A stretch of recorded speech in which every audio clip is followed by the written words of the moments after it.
some years ago I made a wager, and I promised to report before the lunch how the wager was coming out.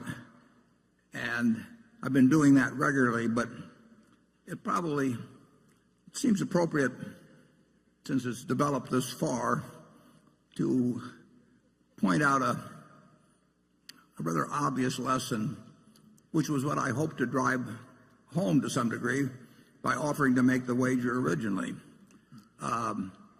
Incidentally, when I offered to make the wager,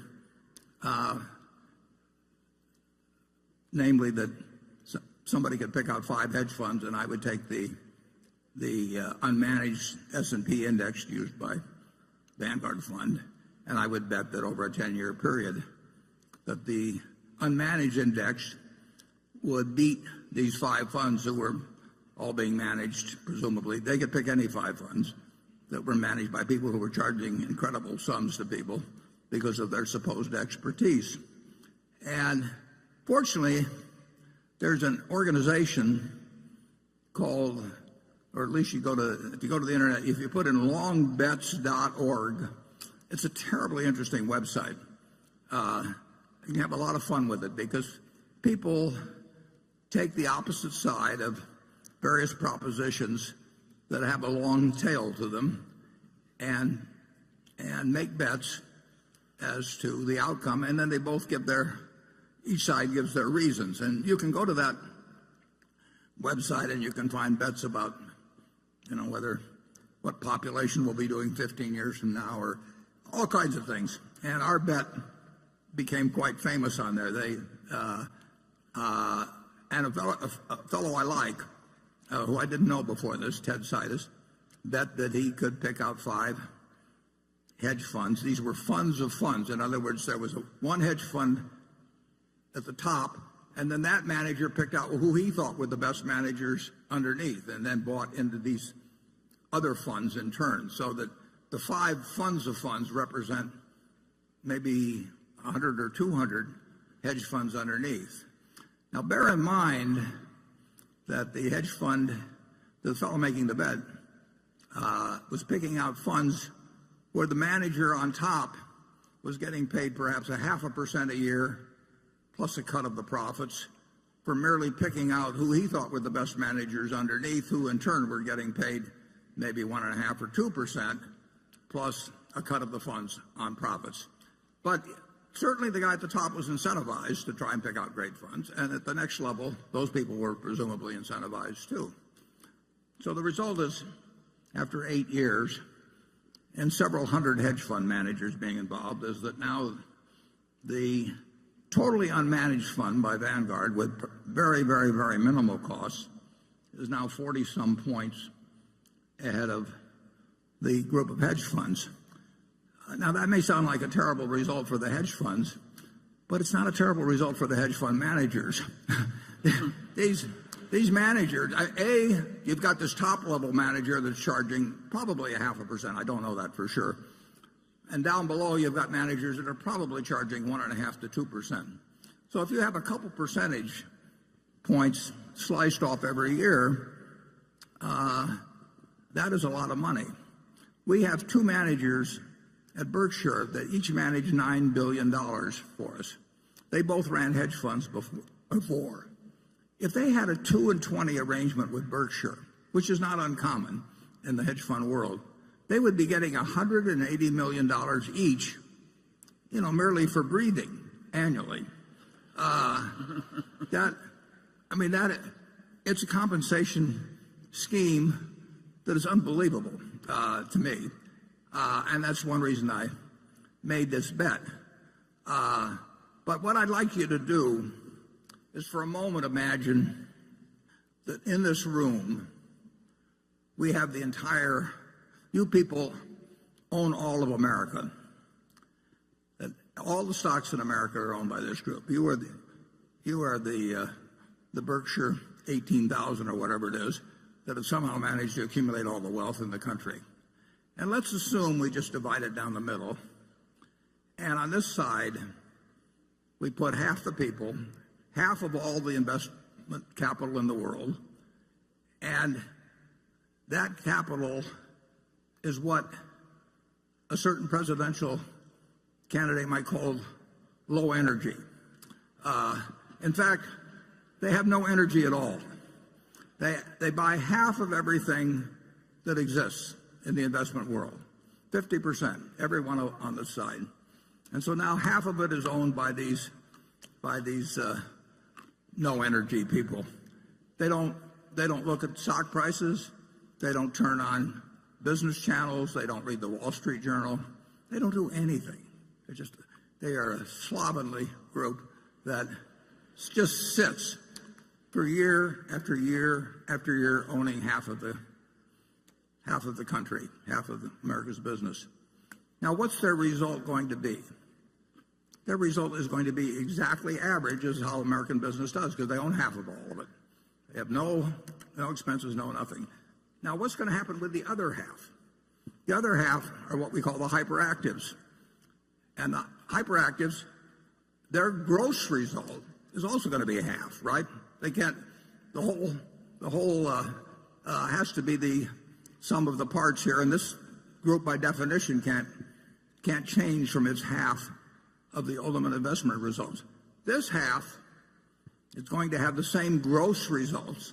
They're going to have the same results as the no energy people, and they're also going to have terrific expenses because they're all going to be moving around, hiring hedge funds, hiring consultants, paying lots of commissions and everything.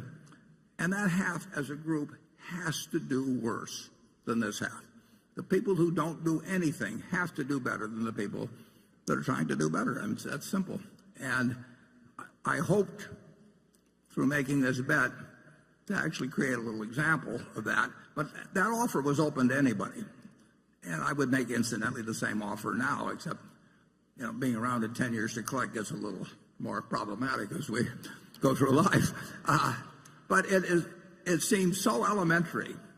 But I will guarantee you that no endowment fund, no public pension fund, no extremely rich person wants to sit in that part of the auditorium.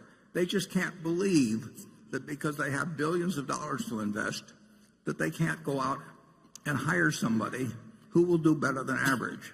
I hear from them all the time.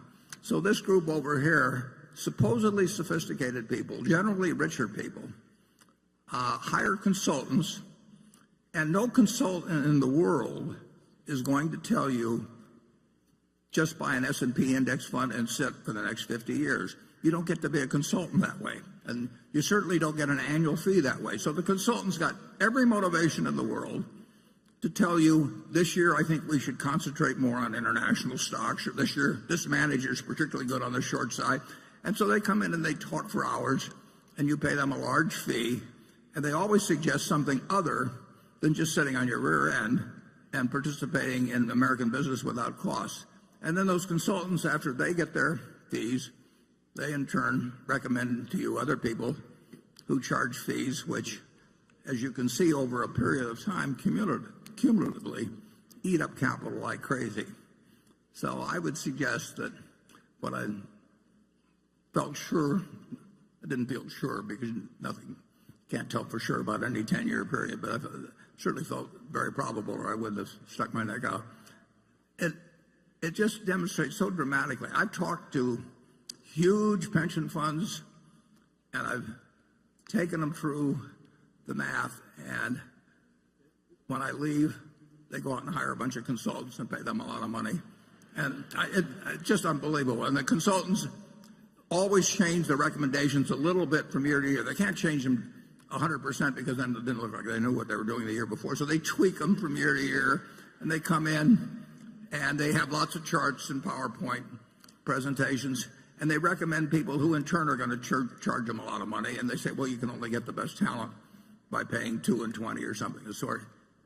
And the flow of money from the hyperactive to what I call the helpers is dramatic. Well, this group over here sits here and absolutely gets the record of American industry. So I hope you'll realize that for the population as a whole, American business has done wonderfully, and the net result of hiring professional management, is a huge minus.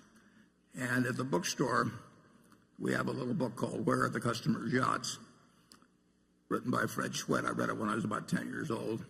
Been updated. It hadn't been updated, but new editions have been put out a few times. But the basic lessons are there. That lesson is told in that book from 1940.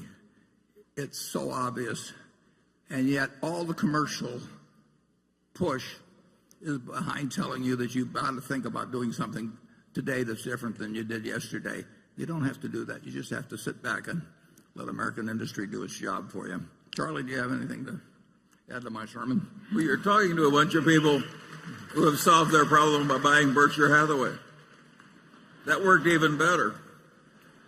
And there have been a few of these managers who've actually succeeded. There are a few in the universities who are really good, but it's a tiny group of people. It's like looking for a needle in a haystack. And when I was given the job of naming two in 1969, I knew two. I knew a couple of others. Charlie wasn't interested in managing more money then, and my friend Walter Schloss would not scale up well, although he had a fabulous record over 45 years or thereabouts.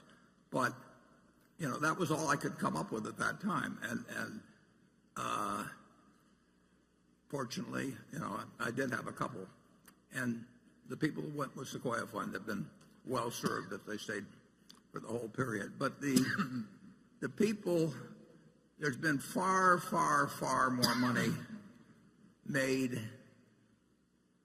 by people in Wall Street through salesmanship abilities than through investment abilities. There are a few people out there that are going to have an outstanding investment record, but there are very few of them, and the people you pay to have identify them don't know how to identify them, and they do know how to sell you, and that's my message. We'll come back at 1 o'clock. Thanks.